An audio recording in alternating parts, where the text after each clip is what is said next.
Hi, and welcome to our first regional roundup. My name is Rain Pryor, and I'm going to take you on a quick trip around the local municipalities to highlight a few issues and projects going on in our area. If you have an item you'd like to call our attention to in your area, please feel free to get in touch with us anytime. Our phone number is 204-476-2639, or you can email us at nactvnews@gmail.com.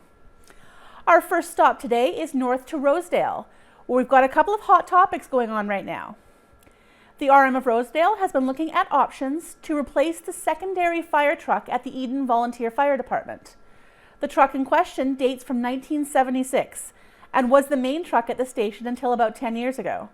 The main truck now dates from 1990, which is over 30 years old itself and was acquired used several years ago. The station does require the two trucks to operate, especially as the time it would take to call on aid from other nearby departments is significant in a rural area. Several options were being looked at as of the last council meeting. Fire safety is a premier issue in many areas. Neepawa also just replaced a fire truck, and elsewhere in Rosedale, Kelwood is looking into replacing some fire hydrants. The second issue is the recent closure of the Burnie Post Office, due to the retirement of the current postmaster and unavailability of the current post office space.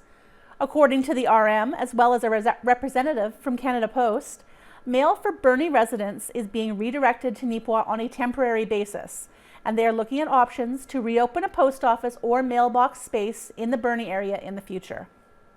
Canada Post indicates that if any residents have questions regarding their postal services, they can contact the Canada Post customer service team at 1-866-607-6301. South to the town of Carberry, Council voted to apply to Manitoba Infrastructure to install a speed reader board on Provincial Road 351, which comes into Carberry from the west. As residents and visitors may know, there is a new playground in that area, which has caused increased pedestrian traffic, including many small children, and the town wants to ensure everyone's safety. The town of Carberry is also having a by-election for one council position. Candidates were posted on the town of Carberry's website on October the 28th, and voting will take place at the Carberry Community Memorial Hall on December the 1st between 8 a.m. and 8 p.m. The municipality of North Cypress Langford Fire Department has also acquired a second truck after a few delays. The old truck will now be diverted for use by both the town and municipality to flush culverts and sewers and similar tasks. Curl Manitoba's 2022 Scotties Tournament of Hearts is being hosted by the Carberry Curling Club in December of this year, and the town and municipality are now in the thick of working out the logistics of the event, including live broadcasting and promotional items. To our east, in the municipality of Westlake Gladstone, they were looking into the temporary closure of the Langruth Bulk Water Station, with delegates to the meeting indicating that they felt it was unnecessary. The closure affected many rural residents who haul water from the location. Public Works indicates they are still in the midst of working on solutions. Council voted to enter into a development agreement with Top Pigs Norseman Canada Incorporated for the development of two intense livestock operations located in the municipality. There has been intense debate over these operations over the past several months, with many residents who border on the locations of the proposed operations speaking out against them.